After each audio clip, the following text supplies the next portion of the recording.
Halo, assalamualaikum warahmatullahi wabarakatuh. Berjumpa lagi dengan dari Mat Channel, channel yang senantiasa menemani teman-teman semua dalam belajar P3K. Oke, kita kali ini gilirannya semua mapel ya, pembahasan kompetensi teknis untuk semua guru ya, untuk semua guru baik pedagogik ya, pedagogik terutama untuk bagian pedagogik. Semoga nanti di pembahasan kali ini membawa manfaat untuk teman-teman semua, gitu ya. Silakan simak baik-baik penjelasannya sehingga teman-teman nanti bisa memahami dan sukses dalam seleksi P3K 2021. Amin gitu ya.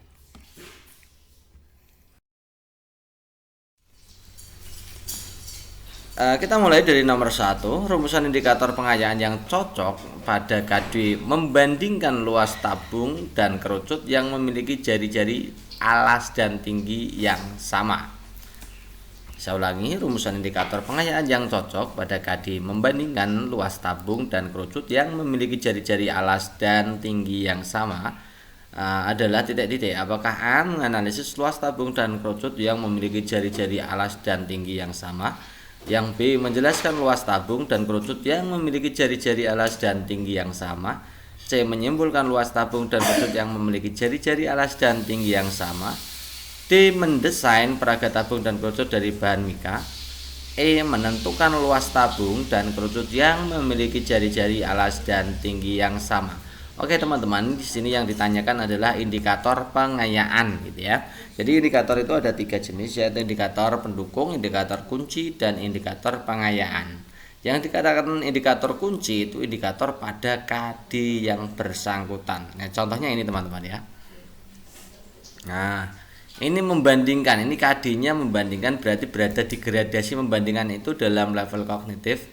Ya, level kognitif menurut taksonomi Bloom yang sudah disempurnakan Anderson dan Caldwell itu masuk di C5 atau mengevaluasi gitu ya. Jadi indikator kuncinya ya harus pada gradasi C5 ya. Kalau indikator pendukung berarti di bawahnya C5, kalau indikator pengayaan berarti harus di atasnya C5. Kata kuncinya adalah di kata kerja operasionalnya. Seperti tadi membandingkan. Kemudian kita akan analisa satu persatu dari opsi A sampai E. Karena yang ditanyakan adalah indikator pengayaan, maka kita akan cari kata kerja operasional pada opsi A sampai E itu yang nilainya di atas C5 yaitu C6 gitu ya.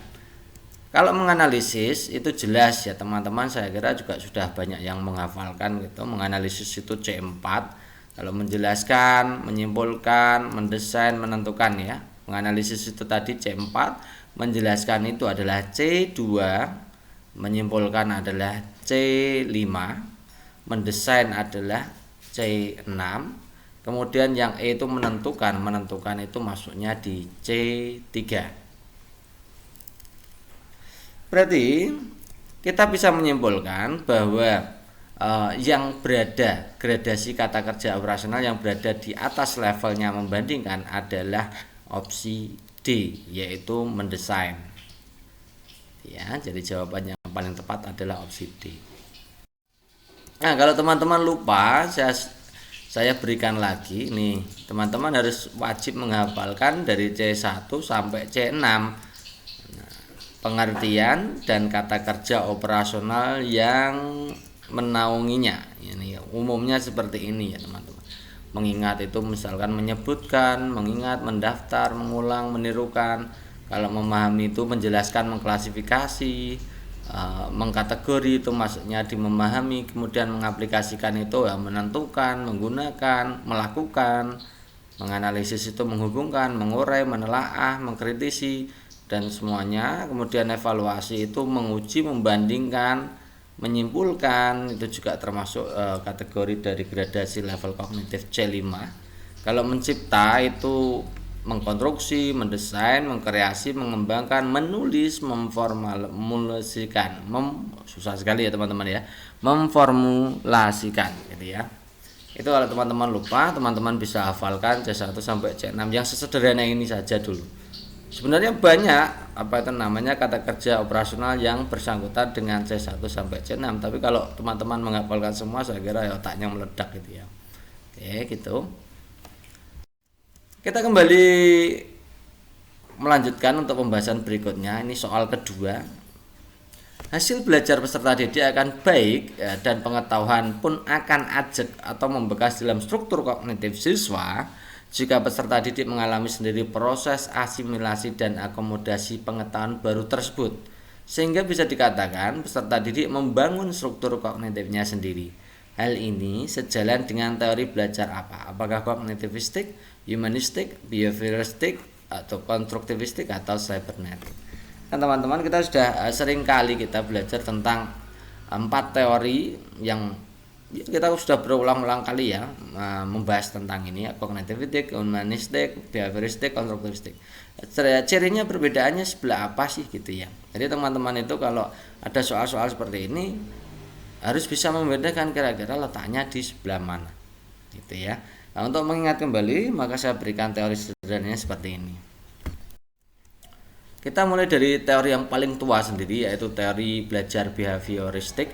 Ini dimana teori ini menganggap bahwa lingkungan, baik lingkungan fisik maupun lingkungan non fisik, itu sangat berpengaruh terhadap proses dan hasil belajar peserta didik atau manusia itu sendiri, gitu ya.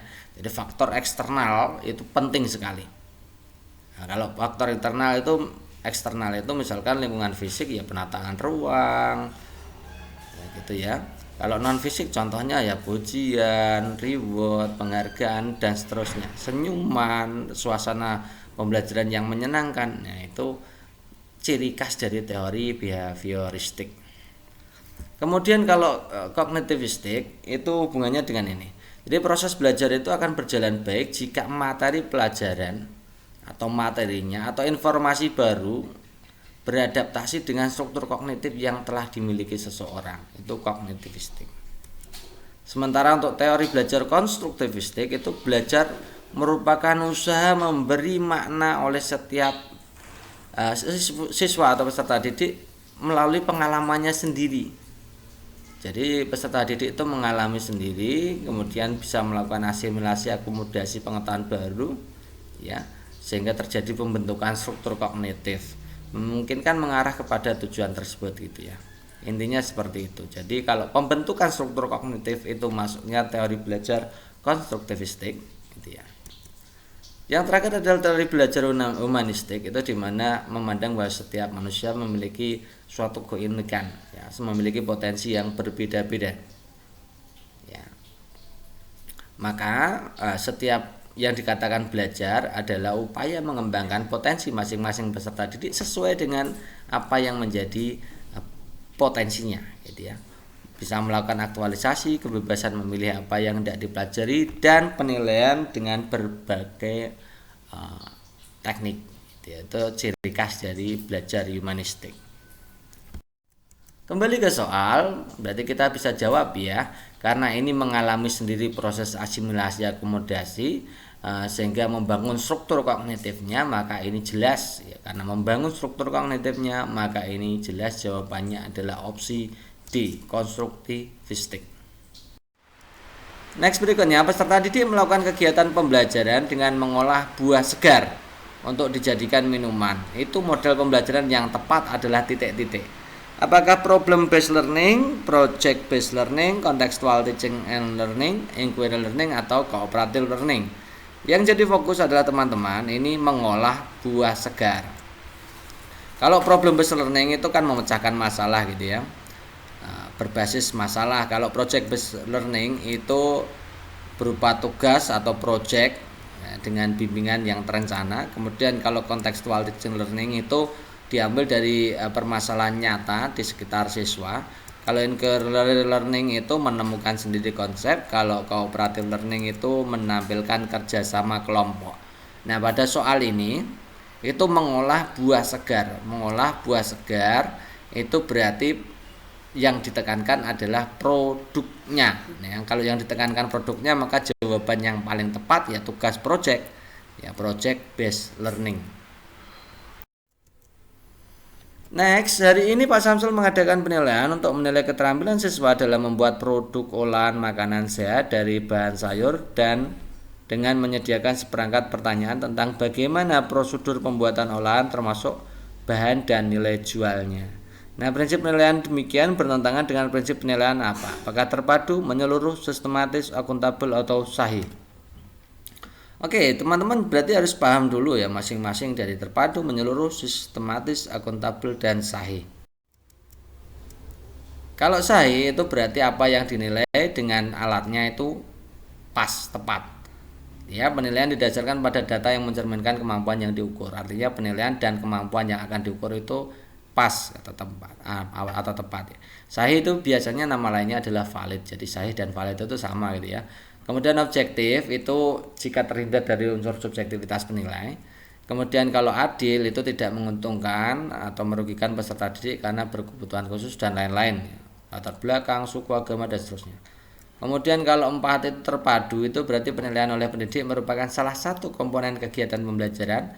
Yang kelima itu terbuka, itu artinya prosedur, kriteria, dasar pengambilan keputusan itu dapat diketahui oleh pihak yang berkepentingan. Kemudian yang 6 itu menyeluruh dan berkesinambungan, artinya penilaian itu mencakup semua aspek afektif, kognitif, psikomotorik.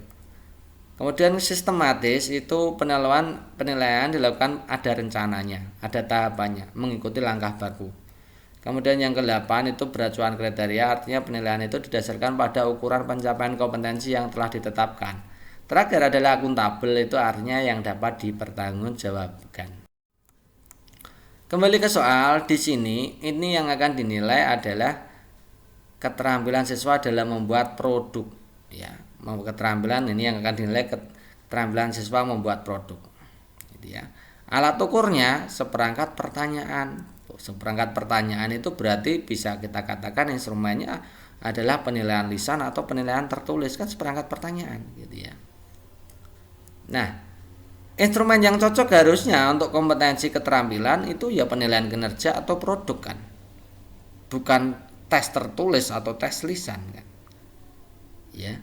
Jadi tidak match, artinya kompetensi yang dinilai dengan instrumennya itu tidak tepat, tidak pas gitu ya. Karena tidak pas maka ini bertentangan dengan sahih. Sahih tadi mengatakan bahwa alat ukurnya dan kemampuan yang diukur itu tepat. Ya. Jadi jawaban yang paling tepat yang ini bertentangan dengan prinsip penilaian yang sahih gitu ya. Berikutnya dari hasil pengolahan nilai bahasa Inggris oleh Bu Ani diperoleh data 4 kompetensi dasar pada semester itu. Dari 28 siswa ada 4 siswa yang lulus KD1, 4 tidak lulus di KD2. Dan tindakan yang harus dilakukan oleh Bu Ani adalah titik-titik.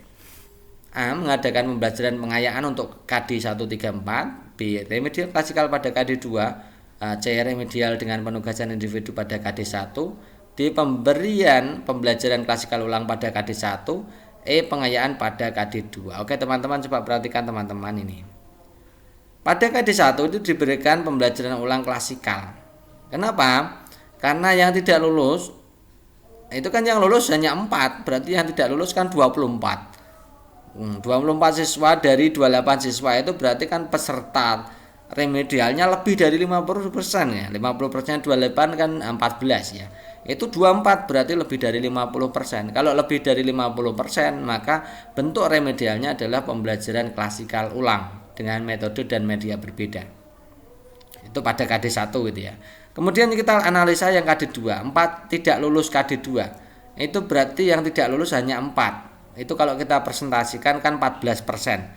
4/28 dikali 100 ya, teman-teman bisa cari sendiri ya. 4/28 kali 100 ketemunya kan 14%.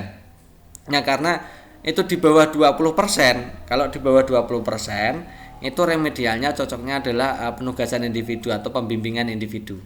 Ya. Jadi kalau di bawah 20 itu pembimbingan individu, kalau 20 sampai 50 adalah bimbingan kelompok, kalau lebih dari 50% itu adalah pembelajaran klasikal ulang. Pembelajaran ulang klasikal gitu ya. Itu intinya seperti itu. Lalu yang 3 dan 4 bagaimana? Itu sudah tidak dimasukkan di situ, artinya sudah lulus semua. Oke, kita lihat ya.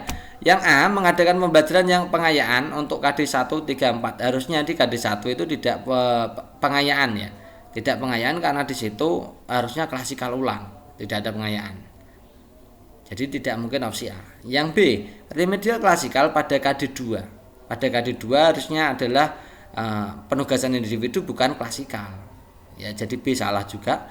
Yang C remedial dengan penugasan individu pada KD1. KD1 harusnya bukan penugasan individu tapi harusnya adalah pembelajaran klasikal ulang. Yang D pembelajaran klasikal ulang pada KD1, yes betul ya, yang D ini benar. Yang pengayaan pada KD1 ini jelas salah. KD1 itu harusnya adalah pembelajaran remedial ulang. Kita mulai dari nomor 1. Belajar adalah interaksi antar individu dengan lingkungannya dengan melibatkan proses berpikir gitu ya. Dalam hal ini proses belajar menekankan pada pemaknaan dalam belajar sehingga belajar tidak hanya menghafal tetapi yang lebih penting adalah seorang peserta didik harus menangkap makna dari proses belajar yang dia lakukan. Hal ini adalah ciri khas dari teori apa? Behavioristik, kognitivistik, humanistik, konstruktivistik atau rekonstruktivistik gitu ya. Oke teman-teman, untuk membahas soal ini teman-teman juga perlu tahu ya masing-masing dari karakteristik dari behavioristik, kognitivistik, humanistik, konstruktivistik atau rekonstruktivistik. Bedanya apa sih keempat-empatnya gitu ya. Tapi dalam hal ini teman-teman itu harus paham ya. Behavioristik itu kalau saya ibaratkan seperti ini, bahwa faktor lingkungan, faktor eksternal dari luar itu sangat berpengaruh terhadap keberhasilan proses belajar mengajar. Itu intinya seperti itu ya. Ya, saya ulangi lagi, kalau behavioristik itu faktor eksternal atau faktor dari luar, baik fisik maupun non fisik ya. Fisik itu misalkan lingkungan ya, penataan ruang, kemudian media dan perlengkapan apapun itu ya. Itu faktor-faktor dari eksternal, itu faktor fisiknya. Faktor non fisiknya misalkan adalah pemberian penguatan, pemberian reward, kemudian hukuman, ya, penciptaan suasana belajar yang menyenangkan, itu bagian dari non fisiknya. Itu adalah ciri khas dari teori belajar behavioristik gitu ya. Kalau kognitivistik itu berkebalikan dari behavioristik ya. Kalau behavioristik adalah mengandalkan faktor dari luar atau eksternal, kalau kognitivistik itu berasal dari faktor dalam atau internal. Nah, dikatakan proses belajar akan berhasil itu jika terdapat interaksi individu dengan lingkungan melalui proses berpikir ya. Di dalamnya ada proses berpikir itu ya, ada menganalisa, ada semuanya gitu ya. Ya, memahami, menganalisa. Ini seperti input, proses, output ya. Gitu ya. Kognitivistik itu faktor yang menjadi pedoman adalah faktor internal dari dalam diri peserta didik itu sendiri, bukan dari luar. Bedanya gitu ya. Kalau behavioristik itu dari luar, kalau kognitivistik dari dalam. Ya. Jadi penyesuaian antara materi ajar, kemudian media dan lain-lain itu harus disesuaikan dengan apa yang ada dalam kondisi siswa gitu ya. Apa yang ada dalam struktur kognitif siswa atau pengetahuan siswa yang sudah ada gitu ya. Biasanya lewat akomodasi asimilasi gitu ya. Itu proses kognitivistik. Kalau humanistik itu model pembelajarannya begini. Jadi memandang bahwa setiap peserta didik atau setiap manusia itu unik, tidak sama ya teman-temannya. Tidak sama, karena tidak sama maka peserta didik itu memiliki kebebasan dalam mengembangkan masing-masing potensinya. Belajarnya mau apa, yang mau dikembangkan apa. Jadi peran guru di sini adalah menganalisis, mengidentifikasi dari potensi masing-masing peserta didik, kemudian dikembangkan sesuai dengan potensinya. Tidak seperti pembelajaran kognitivistik maupun behavioristik ya. Tidak sama. Jadi kalau humanistik itu adanya identifikasi dari setiap peserta didik yang memiliki keunikan sendiri, memiliki potensi-potensi sendiri, dan peserta didik itu diberi kebebasan untuk meningkatkan potensinya, mengoptimalkan apa yang menjadi potensinya menjadi pengetahuan gitu ya, sesuai keinginan tentunya. Biasanya lewat aktualisasi diri dan ekspresi diri biasanya gitu ya. Kalau konstruktivistik itu merupakan kelanjutan dari kognitivistik. Kalau kognitivistik itu segala proses belajar itu akan berhasil jika faktor internalnya atau struktur kognitifnya, faktor pengetahuan yang ada di dalam siswa itu menjadi bagian penting gitu ya, dalam pembelajaran. Kalau konstruktivistik itu prosesnya gitu ya. Jadi belajar membangun pengetahuan menuju ke struktur kognitif yang lebih tinggi. Itu namanya konstruktivistik. Membangun pengetahuan, menjadikan pengetahuan itu dialami sendiri oleh siswa. Gitu ya. Kemudian kalau rekonstruksi kritik itu hanya sebagai pengacau atau pengecoh ya. Jadi jawaban yang tepat ini hubungannya dengan berpikir bernalar, maka jawaban yang paling tepat adalah kognitivistik gitu ya. Berikutnya, kegiatan belajar yang mencerminkan implikasi dari teori behavioristik dalam pembelajaran. Behavioristik, tadi kita sudah mengatakan ya, behavior itu artinya lingkungan. Jadi faktor yang menjadi penentu adalah faktor lingkungan, gitu ya. Kita lihat yang opsi A. A itu guru memberikan penguatan berupa pujian, hadiah, atau penghargaan lainnya kepada peserta didik yang menunjukkan sikap positif dalam pembelajaran. Nah, pujian, hadiah, penghargaan, atau hukuman sekalipun ya, itu adalah faktor dari eksternal. Maka ini faktor eksternal, berarti ini teori behavioristik gitu ya. Oke, kita analisa yang B. Guru ketika menggunakan bahasa yang mudah dipahami oleh peserta didik. Karena mudah dipahami peserta didik berarti bahasanya digunakan dalam keseharian peserta didik ya. Termasuk materi-materinya ya dibahasakan seperti bahasa peserta didik, apa yang dekat dengan lingkungan sekitar mereka gitu ya. Artinya struktur kognitif mereka berada di level perkembangan itu gitu ya. Melakukan diskusi ya, berbicara dan diskusi dengan teman-temannya itu juga bagian dari struktur kognitif. Jadi ini kunci dari kognitivistik ya. Kemudian yang ketiga, pembelajaran dirancang sedemikian rupa sehingga terjadi situasi yang memungkinkan pengetahuan dan keterampilan itu dapat dikonstruksi oleh peserta didik. Ini jelas konstruktivistik ya. Ini membangun gitu ya.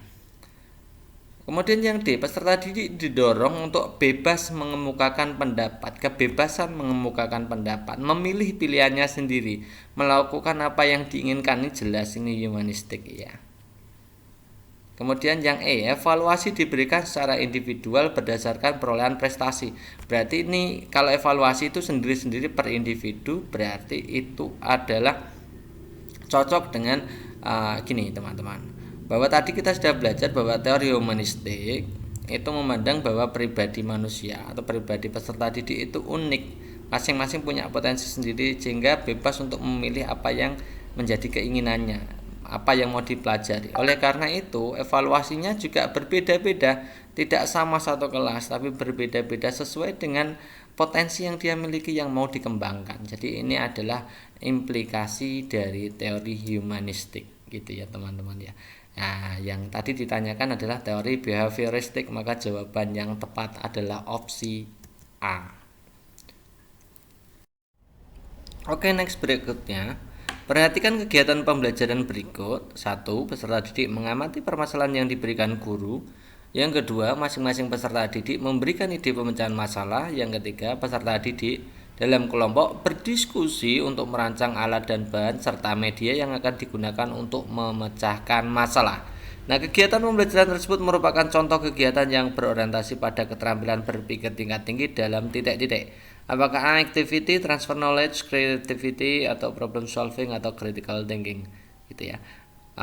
Dari kegiatan ini yang masuk dalam keterampilan berpikir tingkat tinggi. Oke, jadi kita harus pahami dulu keempat keterampilan berpikir tingkat tinggi, yaitu transfer knowledge, creativity, problem solving, critical thinking gitu ya. Activity tidak masuk di situ karena itu hanya sebagai pengecoh gitu ya. Oke teman-teman, simak pengertian definisi dari transfer knowledge, creativity, problem solving, dan critical thinking terlebih dahulu gitu ya. Kita mulai dari problem solving. Kalau problem solving itu fokusnya keterampilan untuk memecahkan masalah. Yang kedua, kalau transfer knowledge itu ya, itu keterampilan berpikir dalam segala aspek ya, baik ranah kognitif atau pengetahuan, efektif atau sikap, dan psikomotorik itu harus menjadi satu kesatuan dalam proses belajar mengajar atau proses pembelajaran.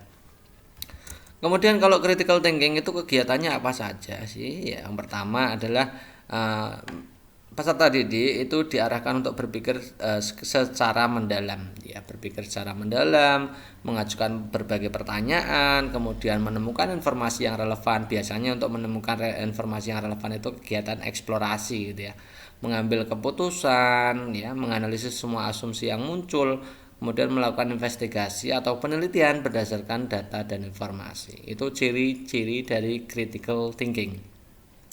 Kemudian kalau creative thinking atau creativity itu berpikir kreatif. Apa itu berpikir kreatif? Itu jika memiliki pemikiran imajinatif, menghasilkan banyak kemungkinan solusi, ya, menghasilkan banyak ide, ya, menghasilkan banyak gagasan, ya, menghasilkan banyak pendapat berbeda-beda, ya, bersifat lateral. Itu namanya creative thinking. Nah, dari sini kita bisa lihat, coba teman-teman kita lihat ya, peserta didik mengamati masalah, kemudian masing-masing peserta didik memberikan ide. Ini fokusnya bukan pemecahan masalahnya ya, tapi memberikan ide dulu, ide.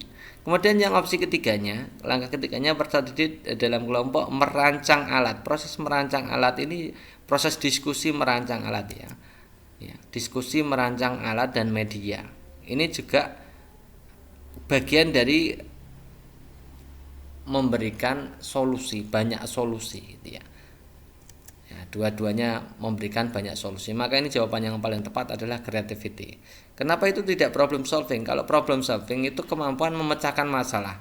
Di sini prosesnya belum sampai ke pemecahan masalah, tapi prosesnya adalah memberikan ide-ide, kemudian berdiskusi untuk merancang alat bahan, media, itu termasuk creativity, gitu ya. Jadi jawaban yang paling tepat adalah opsi C. Oke, jadi pada soal seperti ini dilihat ini teman-teman. Ini ada merumuskan kesimpulan. Artinya ini menyelesaikan masalah yang diberikan ya. Ini sampai tahap merumuskan kesimpulan, membuat kesimpulan itu tahapnya sampai memecahkan masalah. Jadi ini jawaban yang paling tepat adalah problem solving. Kenapa enggak critical thinking? Iya, critical thinking juga masuk di sini teman-teman. Tapi kalau critical thinking itu misalkan begini ya teman-teman ya. Membuat opsi 1 sampai 5. Kalau opsi 1 sampai 5 saja itu nanti masuknya di critical thinking. Kalau opsinya di situ langkah pembelajarannya sampai 6, maka itu sudah masuk ke problem solving, sudah bisa memecahkan masalah, bisa membuktikan pengaruh waktu terhadap kerja saliva, itu masuknya di problem solving. Kalau critical thinking itu misalkan guru bersama perwakilan siswa mendemonstrasikan, itu juga critical thinking. Peserta didik menjelaskan bahwa amilo merupakan zat makanan sebagai sumber energi, itu juga critical thinking. Mengolah menafsirkan data hasil percobaan juga di situ ada kegiatan critical thinking. Tapi untuk opsi yang keenam atau langkah pembelajaran yang keenam ini sudah masuk di problem solving. Jadi secara garis besar 1 sampai 6 itu berarti masuknya di problem solving gitu ya teman-teman ya. Oke, next berikutnya Ibu Mardina selama ini mengadakan pembelajaran dengan menggunakan media PowerPoint, namun hasil belajar peserta didiknya masih rendah. Setelah dilakukan identifikasi, ternyata 20% peserta didiknya cenderung auditif dan 30% memiliki gaya belajar visual dan 50% memiliki gaya belajar kinestetik gitu ya. Tindakan yang harus dilakukan Bu Mardina adalah titik-titik. Hari ini ada kasus gitu ya, Bu Mardina itu selama ini sudah berusaha untuk menggunakan media yang menarik bagi siswa yaitu PowerPoint, tapi ternyata dari penggunaan itu ternyata hasil belajarnya tetap rendah gitu ya. Setelah dilakukan identifikasi ternyata ada 20% yang memiliki gaya belajar audio atau aditif, 30% itu visual, 50% itu kinestetik. Lalu apa yang harus dilakukan? Nah, dari soal ini teman-teman itu ada 20, 30, 50, jadi satu kelasnya itu ya. Satu kelasnya itu ternyata memiliki 3 gaya berbeda ya, 3 gaya belajar yang berbeda. Maka sebagai seorang guru yang baik, yang benar ya, maka Bu Mardina harus memfasilitasi 3-tiganya itu dalam suatu pertemuan, proses pembelajaran. Setiap kali ada proses pembelajaran itu harus bisa memfasilitasi 3-tiganya gitu ya, baik auditif maupun gaya belajar visual maupun gaya belajar kinestetik gitu ya. Kita akan lihat opsi A sampai E mana yang paling cocok gitu ya. Yang A, media audio, media video, kemudian percobaan setiap kali pembelajaran. Audio itu auditif, video itu visual, kemudian percobaan itu kinestetik. Jadi ini audio, visual, kinestetik ada semua di sini yang opsi A. Kita lihat yang opsi B, program audio itu berarti auditif, buku itu visual, modul juga visual, maka A, V, V gitu ya. Kemudian yang opsi C, media komik itu cocok untuk peserta didik dengan gaya belajar visual. Nah, tanya jawab itu untuk auditif ya. Kemudian buku itu visual lagi, jadi visual, auditif, visual.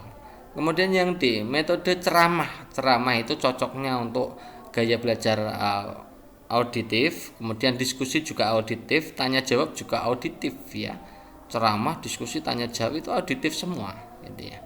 Jadi ini tidak bisa memfasilitasi gaya belajar yang lain gitu ya.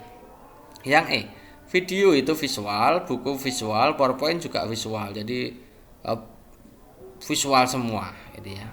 Video, buku maupun PowerPoint itu tiga-tiganya visual. Maka jawaban yang tepat yang memberikan pelayanan terhadap seluruh gaya belajar dari peserta didik adalah opsi. Next, berikutnya perhatikan kegiatan belajar berikut. Peserta didik berdiskusi membuat formulasi untuk menyelesaikan masalah yang diberikan guru. Kegiatan peserta didik tersebut mencerminkan apakah membuat peraturan, mengalami sebuah kejadian, memahami sebuah kejadian, memecahkan masalah, atau konseptualisasi. Oke teman-teman, kalau kita lihat dari opsi pilihan gandanya itu kelihatannya tentang teorinya David Holt ya. Salah satu pakar dalam bidang humanistik atau teori belajar humanistik. Maka teman-teman kita buatkan dulu untuk teori humanistiknya. Silakan simak baik. David Holt itu mengemukakan ada 4 tahapan belajar. Yang pertama, pengalaman konkret, di mana seorang siswa itu mampu sekadar ikut mengalami suatu kejadian, tetapi ia belum mengerti bagaimana dan mengapa suatu kejadian itu harus terjadi. Inilah yang terjadi pada tahap awal proses belajar. Kemudian yang selanjutnya adalah pengamatan aktif. Nah, di mana pengamatan aktif itu siswa lambat laun mampu mengadakan pengamatan aktif terhadap kejadian. Nah, kemudian berusaha memikirkan dan memahaminya. Jadi kata kuncinya kalau yang pengalaman konkret itu ikut mengalami kejadian. Kalau pengamatan aktif reflektif itu memikirkan atau memahami suatu kejadian gitu ya. Kemudian tahapan ketiga adalah konseptualisasi, di mana siswa itu mulai belajar membuat abstraksi, membuat teori, ya, membuat formula, gitu ya, membuat aturan atau membuat generalisasi gitu ya. Kemudian yang terakhir adalah tahap eksperimentasi aktif, di mana tahap ini semua peserta didik atau siswa sudah mampu mengaplikasikan suatu aturan umum ke situasi yang baru. Nah, dalam dunia matematika misalnya siswa tidak hanya memahami asal-usul sebuah rumus, tapi juga mampu memakai rumus tersebut untuk memecahkan masalah yang belum pernah ia temui sebelumnya. Itulah 4 tahapan yang dikemukakan oleh David Holt, salah satu dari pakar dalam bidang teori humanistik ya. Jadi kita bisa menjawab soal ini ya. Kita lihat ya, peserta didik berdiskusi membuat formulasi. Nah, formulasi ini bagian dari aturan ya, membuat aturan penyelesaian. Nah, karena membuat aturan penyelesaian, maka ini tahapannya mencerminkan adalah tahap konseptualisasi gitu ya. Next, berikutnya guru akan mengadakan penilaian pada KD membandingkan macam-macam benda berdasarkan sifat zat penyusunnya. Membandingkan macam-macam benda berdasarkan sifat zat penyusunnya. Nah, penilaian yang tepat untuk kegiatan tersebut adalah apakah tes project, tes observasi, kemudian tes tertulis, penilaian produk, atau penilaian praktek. Nah teman-teman, untuk menjawab jenis tes yang tepat, maka teman-teman harus lihat narasi KD-nya ya, kata kerja operasional pada KD-nya memenuhi gradasi apa. Jika kita lihat ya teman-teman ya, membandingkan itu kan masuknya di kognitif level 5 ya, C5 gitu ya. Karena kognitif itu pengetahuan, maka kita harus cari kalau pengetahuan itu instrumen penilaian yang cocok apa. Kita lihat ya, pengetahuan itu instrumen yang cocok digunakan biasanya adalah tes tertulis, tes lisan, dan tes penugasan. Itu instrumen yang cocok untuk menguji pengetahuan atau kognitif. Kemudian kalau keterampilan atau psikomotorik, itu instrumen yang cocok biasanya menggunakan praktik dengan observasi, produk, kemudian proyek, kemudian portofolio, itu untuk keterampilan. Sementara untuk sikap itu instrumen yang cocok biasanya observasi sikap baik tertutup maupun terbuka ya. Kemudian penilaian diri, kemudian ada penilaian antar teman dan jurnal. Nah, jurnal ini termasuk bagian dari observasi terbuka gitu ya. Nah, karena yang KD-nya itu adalah KD kognitif, KD-nya adalah KD kognitif ya, artinya pengetahuan, maka instrumen yang cocok ya tes tertulis, lisan, penugasan. Kita cari, kita lihat yang A. Project itu cocoknya di keterampilan, observasi itu ada di keterampilan dan sikap, kemudian tes tertulis itu cocok untuk pengetahuan, produk untuk keterampilan, kemudian praktek juga keterampilan. Jadi jawaban yang paling benar adalah opsi C. Next berikutnya, pada akhir pembelajaran siswa diminta untuk mendemonstrasikan tugas belajar yang diberikan guru dengan tujuan agar siswa tersebut mengaplikasikan kemampuan keterampilan yang dimilikinya dan guru dapat menilai kompetensinya. Instrumen yang dapat dipilih oleh guru untuk merekam hasil belajar tersebut yaitu titik-titik. Apakah daftar ceks, benar salah, pilihan ganda, menjodohkan atau jawaban bebas. Nah, teman-teman coba perhatikan kegiatannya adalah kegiatan pembelajarannya adalah siswa diminta untuk mendemonstrasikan. Jadi perilaku yang diinginkan adalah mendemonstrasikan. Nah, mendemonstrasikan ini adalah salah satu jenis penilaian praktik gitu ya. Jenis penilaian praktik gitu ya. Nah, kita lihat yang sekarang yang daftar cek. Daftar cek itu cocok. Daftar cek itu biasanya namanya adalah observasi tertutup ya. Observasi tertutup dengan skala ceks yang ada gitu ya. Nah, itu jenisnya adalah penilaian praktik. Biasanya pakai penilaian praktik. Nah, ini jenisnya adalah penilaian keterampilan. Cocok ya. Kemudian kalau benar salah itu jenisnya adalah penilaian bentuk tertulis. Penilaian bentuk tertulis objektif. Tes tertulis objektif ini jenisnya adalah penilaian pengetahuan. Pilihan ganda juga termasuk tes tertulis objektif, juga pengetahuan ya. Kalau menjodohkan itu juga tes tertulis juga. Karena tes tertulis maka ini jenisnya juga penilaian pengetahuan. Jawaban bebas itu uraian, teman-teman ya. Uraian itu tes tertulis juga. Tes tertulis uraian ini juga penilaian pengetahuan. Jadi opsi B sampai E itu semuanya adalah pengetahuan. Nah, padahal di situ soalnya adalah penilaian keterampilan, mendemonstrasikan penilaian praktiknya. Nah, jadi jawaban yang paling tepat adalah opsi A, daftar ceks. Next berikutnya, reinforcement dalam pembelajaran untuk memotivasi peserta didik yang sudah tuntas dan yang belum dilakukan dalam kegiatan pembelajaran. Hal ini disebut apa? Apakah refleksi, remedial, feedback, penilaian, atau pengayaan? Nah, kita harus paham dulu ya, kalau penilaian itu saya kira bukan ya, reinforcement itu bukan penilaian, juga bukan pengayaan. Jadi kemungkinannya kalau nggak refleksi, remedial, atau feedback, maka kita harus paham masing-masing, baik refleksi, remedial maupun feedback. Kalau refleksi itu adalah suatu komponen kegiatan yang dilaksanakan setelah proses pembelajaran. Tujuannya apa? Untuk menilai dan mengamati apa yang telah terjadi atau pengalaman apa yang sudah dilaksanakan selama pembelajaran berlangsung. Itu refleksi ya. Kegiatan untuk menilai, mengamati apa yang terjadi selama pembelajaran. Ini menilai maksudnya menilai proses pembelajarannya seperti apa gitu ya. Kemudian kalau remedial itu pemberian bantuan atau bantuan peserta didik yang mengalami kesulitan atau kelambatan belajar. Artinya apa? Kegiatan remedial itu diperuntukkan untuk peserta didik yang tidak tuntas KKM gitu ya. Kemudian kalau ya, reinforcement itu bagian dari penguatan. Reinforcement itu sendiri artinya adalah penguatan, teman-teman ya. Bisa dengan penghargaan, bisa dengan ya pemberian feedback ya. Makanya itu namanya feedback, karena reinforcement itu memang bagian dari feedback gitu ya. Jadi feedback, jadi jawaban yang mana? Reinforcement itu bagian dari feedback ya. Jawaban yang tepat adalah opsi C. Salah satu kegiatan dalam rangka mengantisipasi pemuaian kecuali titik-titik gitu ya. Apakah A, memompa ban sampai maksimum, peregangan rel kereta, tidak langsung menuangkan air pada air panas pada gelas. Kemudian pemasangan kawat telepon atau kawat listrik dibiarkan kendor saat pemasangannya pada siang hari. Kemudian jembatan dan jalan raya dibuat dari besi baja yang saling disambungkan satu dengan yang lain. Mana yang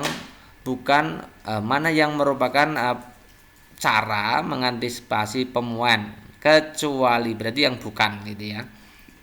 Nah, kita lihat ya. Yang memompa ban sampai maksimum itu berarti dia tidak bukan termasuk mengantisipasi pemuaian, karena memompa ban sampai maksimum nanti kalau pada siang hari panas, maka volume udara dalam ban itu naik atau bertambah, akibatnya ban pecah gitu ya. Itu bukan merupakan cara untuk mengantisipasi pemuaian. Kemudian yang B itu peregangan rel kereta api. Rel kereta api sambungannya dibuat regang, itu memang tujuannya adalah dalam rangka mengantisipasi pemuaian. Kemudian yang C, tidak langsung menuangkan air panas pada gelasnya. Teman-teman, bahwa gelas atau kaca itu ketika dituangkan air panas, maka bagian dalamnya memuai duluan, bagian luarnya belum gitu ya. Ketidaksamaan tempo atau waktu pemuaian itu menyebabkan gelas nanti menjadi pecah. Jadi ini merupakan salah satu antisipasi dalam mengantisipasi pemuaian. Ini betul ya, berarti opsi C ya. Yang D, pemasangan kawat telepon atau kawat listrik dibiarkan kendor saat pemasangannya pada siang hari, ini juga betul ya. Supaya nanti kalau panas memuai itu nanti bisa diatasi gitu ya. Ada celah khususnya gitu ya. Kemudian yang E, jembatan dan jalan raya dibuat dari besi baja yang saling disambungkan. Artinya bukan besi baja yang selonjoran panjang gitu ya, tapi berupa sambungan-sambungan ya, supaya untuk mengantisipasi pemuaian. Jadi ini juga benar. Maka jawaban yang paling tepat adalah opsi A. Oke, cukup sekian untuk pembahasan kali ini. Semoga untuk pembahasan kita kali ini membawa manfaat untuk kita semua. Bagi teman-teman yang sedang mempersiapkan diri menghadapi tanggal berapa? Tanggal 13 apa tanggal 9 ya, September ya. Tanggal 13 September kayaknya ya. Pelaksanaan seleksi P3K 2021. Semoga teman-teman semua berhasil ya. Terima kasih atas perhatiannya. Cukup. Assalamualaikum warahmatullahi wabarakatuh.